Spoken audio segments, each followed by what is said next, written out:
Yahoo Minna, Gengki.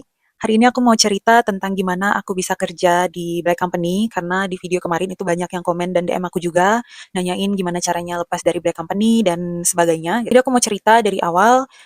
Saat itu aku baru lulus dari sekolah bahasa, jadi aku dihadapkan dengan tiga pilihan, harus sekolah Semonggaku, Daigaku, atau pulang. Dan karena aku nggak pengen pulang, tapi aku juga nggak ada uang untuk lanjut sekolah, jadi aku cari cara gimana caranya supaya aku bisa kerja di Jepang tanpa pulang. Dan saat itu aku cuman punya N3, which is perusahaan-perusahaan Jepang itu nggak nerima N3 ya.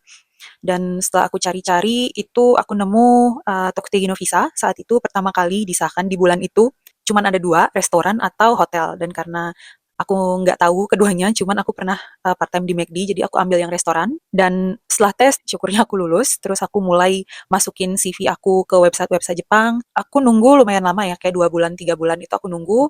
Belum ada panggilan juga, sampai aku kayak mulai pesimis dan orang tua aku juga khawatir, tabungan aku udah menipis. Terus aku kayak, apa pulang aja ya gitu. Dan malamnya itu aku berdoa, kalau emang diizinin di Jepang, tolong kasih petunjuk gitu. Dan besok siangnya ada telepon masuk ke HP aku, dan intinya dia bilang gini, Tencho di restoran A, aku lihat CV kamu di website ini, aku mau ngajak kamu interview gitu. Kapan kamu bisa interview? Dan akhirnya kita buat appointment untuk interview. Dan aku datang interview, awalnya semua tuh baik-baik aja, Tenchonya welcome banget, Tenchonya bilang, karena aku kan dari Bali, jadi Tenchonya itu suka Bali, dan dia bilang, aku tuh suka surfing gini-gini, di Bali gini, kita banyak ngobrolin tentang Bali, bahkan untuk obrolan perusahaan itu kayak cuman, ya udah gitu aja gitu. Nggak sama sekali kayak bukan interview. Dan aku saat itu karena aku belum tahu apa-apa tentang Jepang, tentang sistem kerjanya yang benar-benar kerja, jadi sama ini kan aku cuman part time gitu. Terus ya udah langsung oke, aku bakal di perusahaan ini gitu. Karena satu ya aku perlu uang saat itu. Aku nggak ada kerja, aku udah nggak ada tabungan sama sekali. Jadi tanpa pikir panjang aku langsung mau.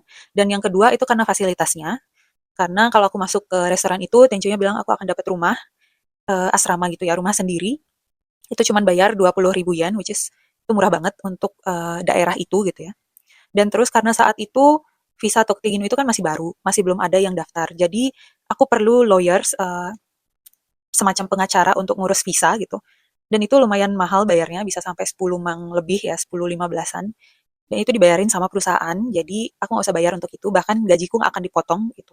Jadi ya udah aku langsung mengiyakan dan tanda tangan kontrak gitu. Dan karena saat itu rumah aku kan masih di Tokyo, dan ini restorannya lumayan jauh dari Tokyo, kayak sejam 2 jam naik kereta. Jadi aku bilang ke Tenconya, Tenco aku udah gak ada uang, kalau misalnya aku harus bolak-balik, karena kan harus ngurus visa. Jadi boleh nggak aku pindah ke asrama gitu.